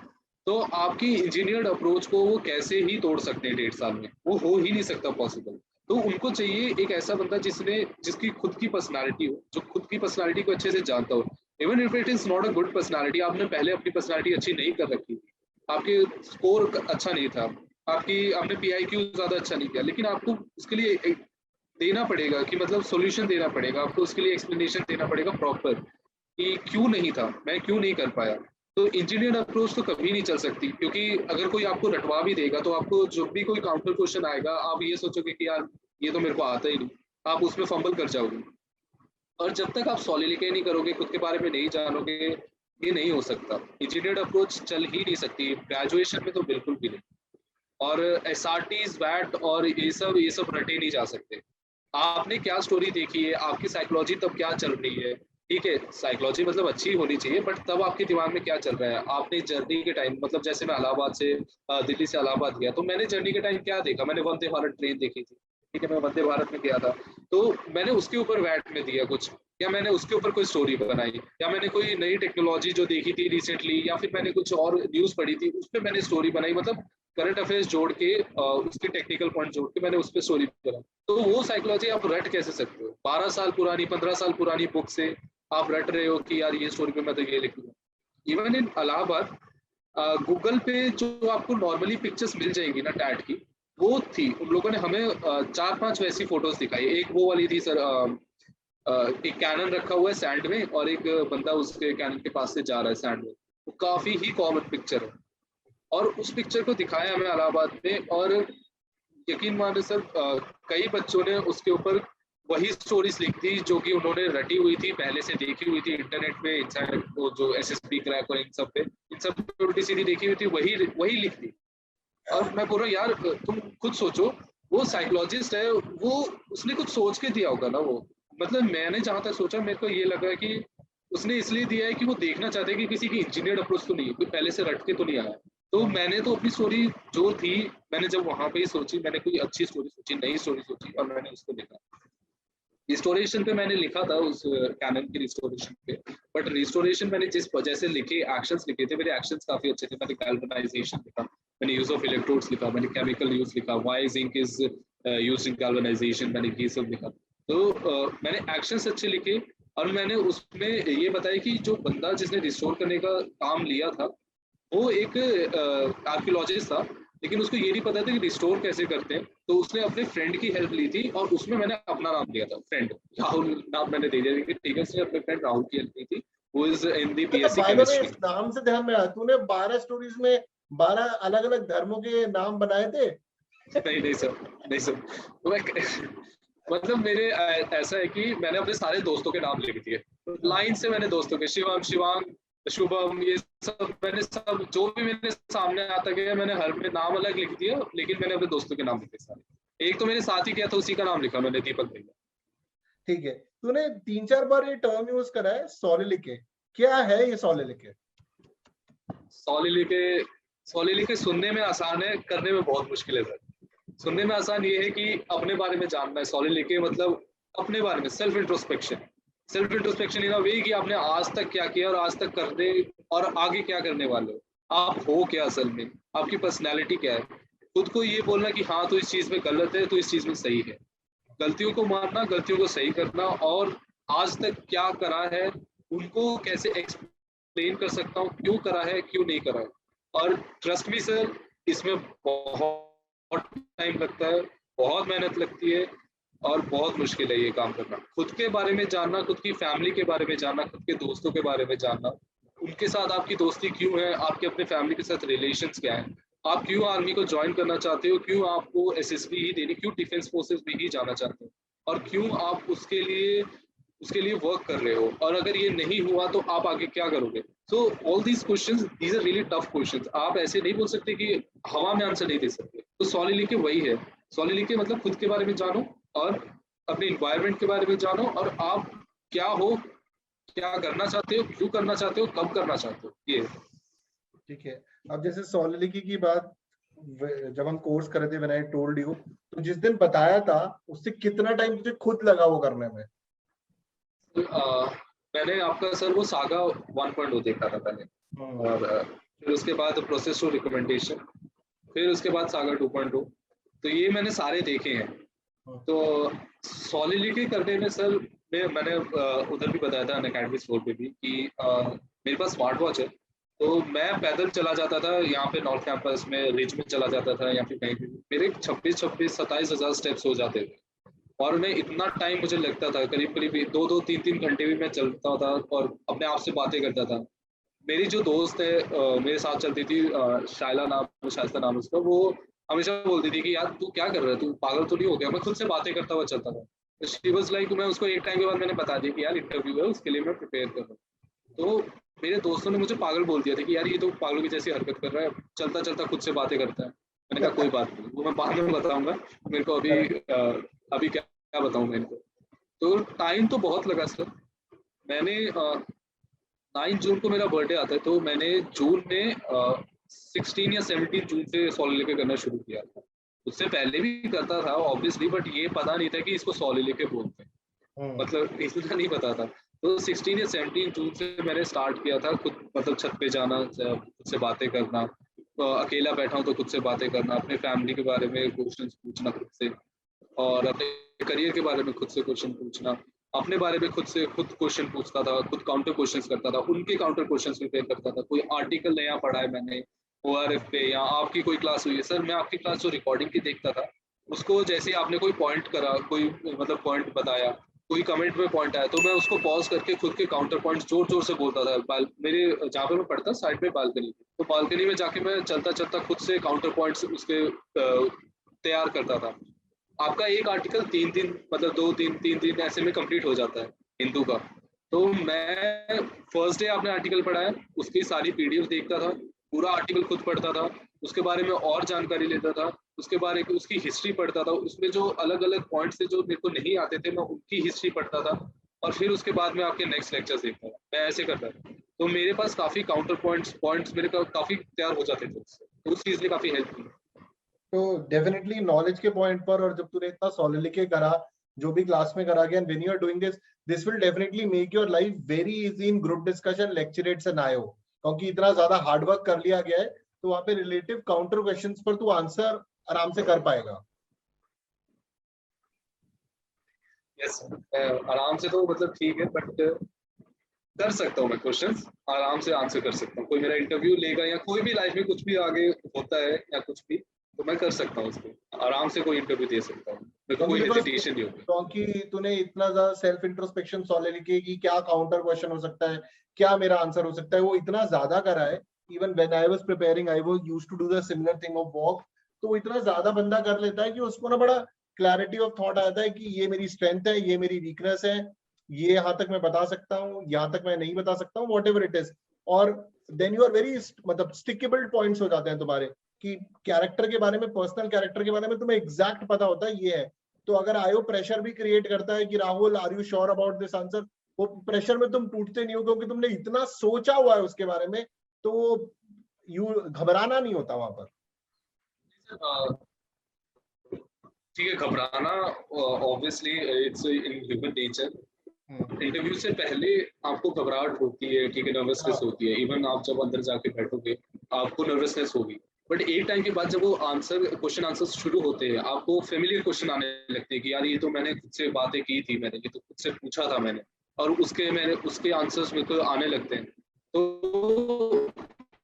वो इजी हो जाता है। अगर आप पहले से प्रिपेयर होके जाओगे किसी चीज के लिए, तो प्रैक्टिस करके जाओगे, तो ऑब्वियसली वो इजी होगा। तो मेरे लिए वो इजी हो गया था इंटरव्यू में। ड्रिल किया उन्होंने, काफी ड्रिल किया, कोशिश भी की काफी उन्होंने, और एक ऐसे अनएक्सपेक्टेड चीज पे कोशिश की जो मैंने सोचा ही नहीं था कि इस पे कर सकते हैं वो, लेकिन मैंने तब भी उसका आंसर दे पाया क्योंकि मैंने उस पर भी सोचा था, मैंने उस पर भी इतना, मतलब मेरी PIQ से, मेरे लाइफ से काफी ज्यादा क्वेश्चंस बन सकते थे जो कि मुझे पता था इससे काफी क्वेश्चन बनेंगे, बट उनको छोड़ के उन्होंने मेरे से दूसरी चीजों पे क्वेश्चन पूछे और उन पे काफी ग्रिल किया, और लेकिन मैं उनके भी आंसर कर पाया था, इजीली तो नहीं बट कर पाया था, मैं अच्छे से कर पाया। ठीक है, अगर हम GTO की बात करें, मतलब आयो तो तूने बताया, साई की बताई, how was your experience of GTO? तो GTO मेरा बेस्ट था क्योंकि उसी के बाद मेरे जो फेलो कैंडिडेट्स हैं उन्होंने बोलना शुरू कर दिया था कि ठीक है, you will get recommended this time, and सब लोग शुरू हो गए थे, तू अभी से पार्टी दे दे भाई, कैंटीन चल इलाहाबाद में और वहाँ पे पार्टी दे दे क्योंकि तेरा हो रहा है। लास्ट डे GTO था उसके से, और मेरा कमांड टास्क जब हुआ तो मेरे कमांड टास्क से पहले 3 कैंडिडेट्स को बुला लिया था, उनमें से एक ने मुझे बुलाया था, बाकी 2 ने नहीं बुलाया। जब मेरा कमांड टास्क हुआ, जब मैंने अपने फेलो कैंडिडेट्स को बुलाया, सबऑर्डिनेट्स को बुलाया, तो आके मैंने जब सबको बताया कि ये ऐसा कमांड टास्क था मेरा, फिर उसके बाद सब ने लाइन से मेरे को बुलाया, मेरे को 5 कैंडिडेट्स ने फिर बुलाया था, तो मेरा GTO इतना अच्छा हुआ था, और मेरे इंडिविजुअल ऑब्स्टिकल में I was able to clear 12 obstacles, और GD मेरा बहुत बहुत बढ़िया गया था क्योंकि रशिया यूक्रेन था, रशिया यूक्रेन पे था, और तब तो हमने इतनी बातें की थी रशिया यूक्रेन की और सेकंड मेरा जो सोशल टॉपिक था वो इंटरनेट पे था, और इंटरनेट पे ये था कि this time this era internet is really taking the grip on the young people, then how can be lessen the effect of the internet and social media, तो उस पे था। और दूसरा मेरा जो पहला टॉपिक था जो करंट अफेयर्स पे था रशिया यूक्रेन पे, वो ये था कि important diplomats, foreign diplomats are coming to India and they want India's support in this Russia-Ukraine war. Why this happened and why is this happening? Is this because of the India's foreign policy, geostrategical aspect, or India's growing economy? तो इस पे मैंने India's foreign policy लिया। India's foreign policy पे मैंने इतना जो candidates थे वो सुनते, आवाज कट गई राहुल, मैंने इंडियस फॉरेन पॉलिसी लिया, मतलब लेक्चरेट दे रहा हूँ, मैं एक्सप्लेन नहीं कर रहा था, मैं क्रिस्प पॉइंट दे रहा। रुक जा राहुल, एक मिनट रुक, अटक गया है, वेट।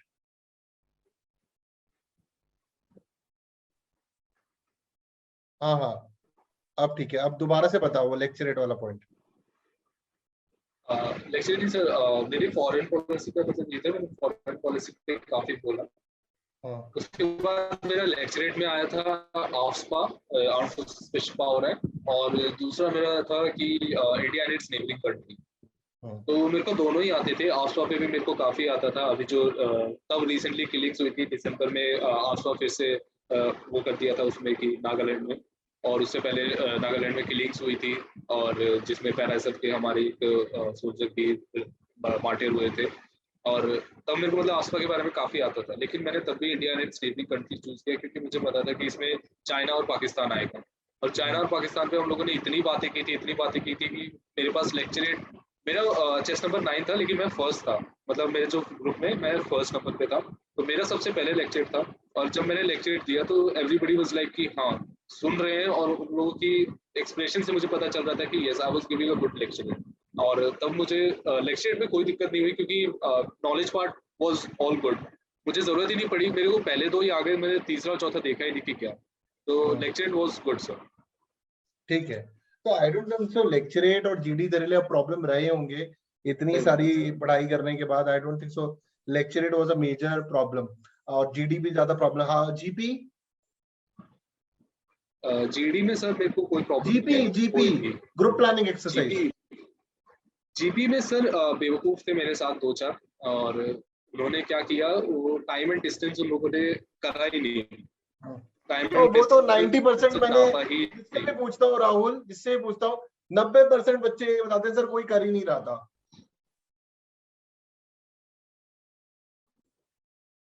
वही सर, मैं बार बार गला फाड़ के बोल रहा था कि टाइम एंड डिस्टेंस नोट करो, टाइम एंड डिस्टेंस नोट करो, और वो लोग सुन ही नहीं रहे थे। हेलो, हाँ सुन रहा हूँ, सर। Go ahead. सर तो मैं उनको बार बार बोल रहा था कि टाइम एंड डिस्टेंस नोट करो, टाइम एंड डिस्टेंस के हिसाब से करते हैं। और एक जैसे ही मैम ने बोला, जीटीओ मैम ने, कि there was a lady, we had a GTO lady and lady GTO, and उन्होंने बोला कि अपने discuss among yourself and choose a person who will tell me the solution. तो हम लोग को चूज करने से पहले ही एक बंदे ने ऐसे हाथ ऊपर किया और वो आगे आके खड़ा भी हो गया। उसने बोला कि I recommend myself and I want to give the solution. तो वी वर ऑल लाइक कि ठीक है भाई, दे दे, तू दे दे, कोई बात नहीं। वो हो गया। उसने दो प्रॉब्लम्स के सॉल्यूशन ही नहीं दिए। और मैम पहले वो जाके मतलब ऐसे सामने खड़ा हो गया मैम की तरफ बैक करके, और मैम बोल रही है कि तुम एक्सप्लेनेशन किसको दे रहे हो, अपने फेलो कैंडिडेट्स को कि मेरे को।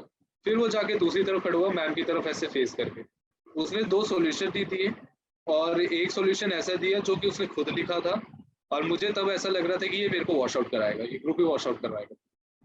लेकिन फिर मैम ने लास्ट में ये, I think this was a blessing, उन्होंने हमसे पूछा, मतलब मैं ऐसे कॉर्नर में था, मेरा फर्स्ट नंबर था, तो ऐसे करके पूछा, everybody do you think that this was the only solution?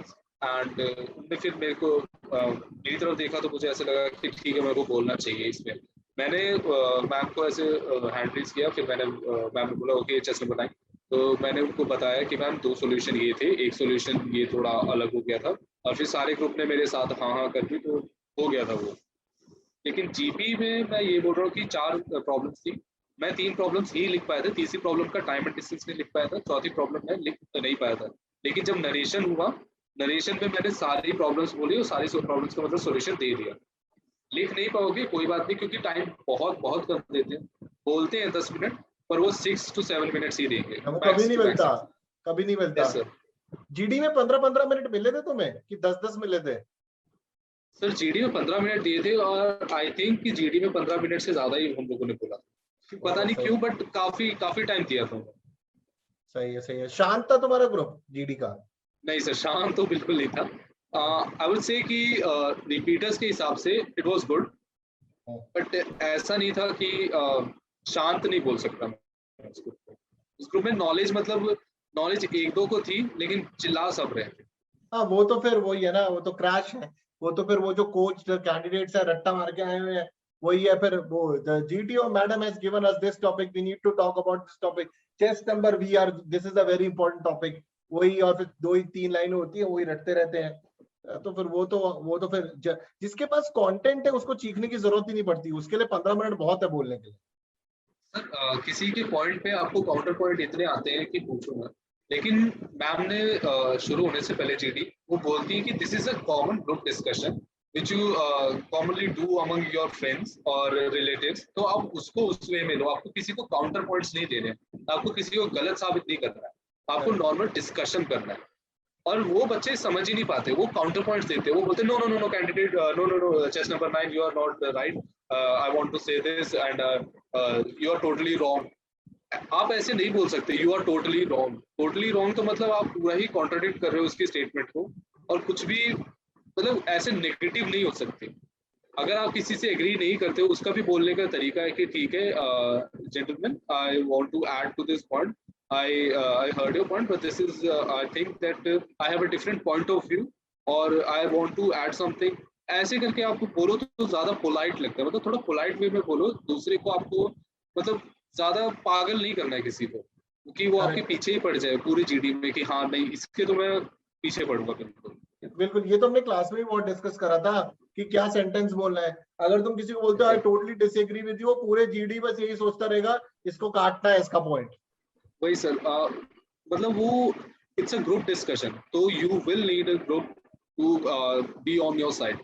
तो आपको अपने ग्रुप को पागल नहीं करना है, आपको ग्रुप को सही लेके चलना है, आपको सारे ग्रुप मेंबर्स की पॉइंट्स सुनने हैं, पॉइंट्स देने हैं, और आपको अपने पॉइंट्स ऐसे रखने हैं कि दूसरे की फीलिंग्स को ऐसा ना लगे कि हाँ यार, दूसरे की ईगो हर्ट ना हो, दूसरे को ये ना लगे कि यार ये तो मेरे पॉइंट्स काट रहे, वैसे पॉइंट्स रखने हैं। समझ गया मैं। ठीक है, तो यहाँ पर पीजीटी, एचजीटी, सीटी तो तूने हमको बताया है, तो जल्दी ऑब्स्टिकल वाले टेस्ट कैसे रहे थे? सर ऑब्स्टिकल वाले टेस्ट काफी सही रहे मेरे, क्योंकि मेरे ये था कि मैंने काफी प्रैक्टिस, जैसे मैंने बताया था कि मैं यूट्यूब पे काफी अच्छे से प्रैक्टिस करके गया था, तो मेरे को ये पता था कि कहाँ से कैसे मेरे को जाना है। मैं पहले ही अपनी एक मेंटल इमेज बना लेता था कि कौन सा पाथ ज्यादा अच्छा है। बच्चे क्या करते थे, जो पहले दिखा कि हाँ ये पाथ ईजी है, मतलब जो फर्स्ट ऑब्स्टिकल दिखा कि इस पे इजीली जा सकते, उसी पे चढ़ जा रहे थे। मैं ये देख रहा था कि इस टास्क के बाद हमें नेक्स्ट टास्क कौन सा मिलेगा, नेक्स्ट ऑब्स्टिकल कौन सा मिलेगा, और उस ऑब्स्टिकल को कैसे करेंगे। तो मैं उसकी वजह से मेरे को काफी इजी हुआ, I was able to give good points, और मैं आगे भी रह पा रहा था क्योंकि कॉन्फिडेंस था मेरे को, और मुझे ये पता था कि मैं आगे जाके स्टक नहीं होगा। अगर मैं स्टक भी हुआ तो मेरे ये होता कि मैं 30, 40, 50 second max to max stuck होगा, उसके बाद मैं अपना सोल्यूशन निकाल लूंगा। और ऐसा था कि कभी मेरे सॉल्यूशन काफी अच्छे थे, मतलब मुझे पता चल रहा था कि मेरे सॉल्यूशन अच्छे थे, और वो लग भी रहे, अप्लाई भी किए हम लोगों ने। लेकिन वो कभी कभार ऐसा था कि अटक जा रहे थे, वो लोग बोल रहे थे, मतलब जो आगे जा रहा था एक बंदा था, वो एफकैट से रिकमेंड होके आया था अभी एफकैट एंट्री से। वो आगे जाके उसका ये हो रहा था कि नहीं यार तुम लोग मेरा अप्लाई करो, मेरा सॉल्यूशन अप्लाई करो। तो आई वाज लाइक कि ठीक है, हम तुम्हारे सॉल्यूशन से भी जा सकते हैं, तो ओके। और वो आगे जाके अपना सॉल्यूशन दे रहा था, और फिर हम लोगों ने मतलब ये किया कि मैं उसके सॉल्यूशन को परफेक्ट करने की कोशिश कर रहा था। मेरा ऐसा नहीं था कि मैं अपने सॉल्यूशन को एकदम इम्पोज कर रहा था कि नहीं तुम लोग मेरा ही सॉल्यूशन लो। आई वाज लाइक कि ठीक है, ग्रुप आगे बढ़ना चाहिए और सॉल्यूशन अच्छा होना चाहिए, बस। ठीक है, तो यहाँ पर काफी सारे सॉल्यूशंस वगैरह दिए हैं।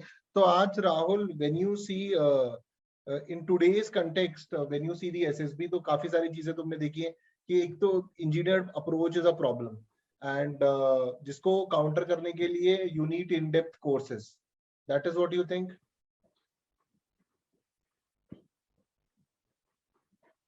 मतलब कैसे काउंटर करा, जैसे कोई नया कैंडिडेट आता है, वो तुम उसको क्या गाइड करोगे?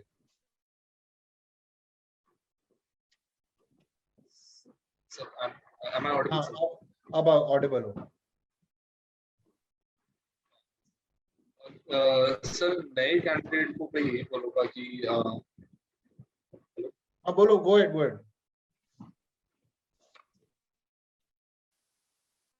सर तो मैं नए कैंडिडेट को मैं तो यही बोलूंगा कि ऑब्वियसली कोई गाइडेंस अगर लेनी है तो पहले तो आपसे गाइडेंस ले ले, मेरे से ज्यादा। तो मैं तो क्या बोलूंगा, मैंने खुद आपसे सीखा है। लेकिन दूसरा मैं ये बोलूंगा कि जैसे आपने बोला सर आपका ऑफलाइन सेंटर है, उसके लिए भी, और मैं तो ये बोलूंगा कि उसमें जाना चाहिए जरूर ऑब्वियसली एक बार, क्योंकि ऑफलाइन में ज्यादा परफेक्टली हो सकता है। आप अगर सामने से देखोगे, हम लोगों को तो नहीं मिल पाया, बट आपका अगर नेक्स्ट कैंडिडेट्स को मिल जाए तो it's well and good. But engineered approach का ऐसा है कि मैंने पहले भी बोला कि ग्रेजुएशन में इंजीनियर्ड अप्रोच तो चलेगी नहीं, तो वो तो आपको खुद से छोड़ना पड़ेगा, और आपको खुद के बारे में जानना पड़ेगा, मेहनत करनी पड़ेगी। 14 दिन में नहीं होगा कुछ, और ना ही 1 महीने में होगा, 2 महीने में नहीं होगा, 3 महीने में नहीं होगा। आपको प्रॉपर 6, 7, 8 महीने कम से कम सिर्फ एसएसबी के लिए चाहिए, सिर्फ एसएसबी के लिए 8-9 महीने तो मतलब लगा के चलो, एसएसबी के लिए चाहिए ही चाहिए। अगर आप रिटर्न के साथ में कर रहे हो तो आपको 1 साल लगा के चलो, क्योंकि ये प्रोसेस बहुत ही ज्यादा कंज्यूमिंग प्रोसेस है। क्योंकि रिटर्न अपने आप में एक चैलेंज है, रिटर्न क्लियर करने के बाद एसएसबी अपने आप में एक चैलेंज है। एसएसबी में भी 2 चैलेंज है, पहले आपकी स्क्रीनिंग होता है, स्क्रीनिंग हो गया उसके बाद खुशी होती है, उसके बाद आता है कॉन्फ्रेंस, प्रॉपर कॉन्फ्रेंस आउट हो जाते हैं, कॉन्फ्रेंस इन हो गए, कॉन्फ्रेंस इन हो गए, उसके बाद मेडिकल इतने दिन चलता है, मेडिकली कई लोग आउट हो जाते हैं, फिर मेरिट आउट हो जाते हैं। तो विल पावर होनी बहुत जरूरी है, एक तो विल पावर होनी जरूरी है, आपको अपने बारे में जानना जरूरी है, सॉल्व लेके करना जरूरी है, आपको गाइडेंस अच्छी चाहिए, आपको जो मेंटर्स आप चूज कर रहे हो वो आपको वाइजली चूज करने पड़ेंगे, क्योंकि ग्रेजुएशन में आपको पता है यार, आपकी मेंटालिटी आपको पता होनी चाहिए। इतने बड़े हो चुके हो, 21 साल के, 20 साल के, 21-22 साल के बच्चे तो होने चाहिए कि हाँ कि मुझे लाइफ में क्या चाहिए और मुझे कैसे चाहिए, इतना तो पता होना ही चाहिए। Guidance is something else, but आपको इतना पता होता है कि अच्छी चीज क्या है और बुरी चीज क्या है, तो उस चीज के लिए तो आपको खुद से ध्यान देना पड़ेगा। ठीक है, यहाँ पर मैं ये पूछना चाहूंगा, राहुल, वो यू मतलब सिंस सीडीएस के जब एनडीए के जो फेलियर्स थे, तो वर यू प्रिपेयर्ड कि सीडीएस में भी ऐसा हो सकता है? सर उसके लिए तो प्रिपेयर होना ही चाहिए, क्योंकि it's like a great probability कि ठीक है नहीं होगा, क्योंकि बहुत लंबा प्रोसेस है। आप किसी भी टास्क पे अटक सकते हो, किसी भी पॉइंट पे अटक सकते हो। तो इसका मतलब ये नहीं कि यू शुड गिव अप और आप अपनी चीज़ों को छोड़ दें। मैं ज़रूर प्रिपेयर होके गया था कि ठीक है, अगर मैं रिकमेंड नहीं हुआ, मैं पूरा प्रिपेयर होके गया था कि ठीक है मेरे को अच्छा परफॉर्म करना है। मैं ये नहीं सोच के गया था कि मेरे को रिकमेंड होना है। मैंने ये सोचा था कि बेस्ट परफॉर्मेंस दूंगा, जितना भी मैंने आज तक अभी तक नॉलेज गेन की है, जितनी भी मैंने प्रैक्टिस की है, मैं उसका प्रॉपर यूज करूंगा और अच्छे से दूंगा अपना जितना भी एसएसपी है। लेकिन एक एक कॉर्नर में, आपके हार्ट के कॉर्नर में आपको ये चीज के लिए प्रिपेयर रहना चाहिए कि हाँ मेरा कॉन्फिडेंस आउट हो सकता हूँ, मैं स्क्रीन आउट हो सकता हूँ, इवन मेडिकल आउट या फिर किसी भी मेरिट आउट, कुछ भी हो सकता है। और उसको प्रिपेयर करके और फिर आगे बढ़ना चाहिए। ठीक बोलना है, इट्स इजी, बट करना बहुत मुश्किल है। वो आप खुद ही से करना पड़ेगा, उतनी हिम्मत तो लानी पड़ेगी। जस्ट से बाकी राहुल ने हमको काफी डिटेल के अंदर पूरे प्रोसेस की बात करी है, एसएसबी के बारे में बताया है, डिस्कशन करा है, एनडीए के बारे में बात करी है, सीडीएस के बारे में बात करी है। करीबन 1.5 घंटे का हमारे बहुत डिटेल डिस्कशन रहा है। सो राहुल लंच कर लिया था? हाँ सर, कर लिया। चलो चलो, ग्रेट ग्रेट। तो राहुल ने हमें काफी डिटेल में बताया। इसके बाद अभी हम ऑनलाइन मिले, मतलब अभी बहुत जल्द हम ऑफलाइन भी मिलेंगे, फिर राहुल को पकड़ के हम और भी इंटरव्यू करेंगे, ठीक है? अभी तो अभी तो मेरे घर के बाजू में ही आ जाएगा, सिंस आई एम इन देहरादून। तो उसके बाद आई थिंक तुम्हारे बैच की ज्वाइनिंग कब है? जुलाई? जुलाई में, for July 1st and 2nd week. ठीक है। So thank you Rahul for giving us the entire time. Thank you very much.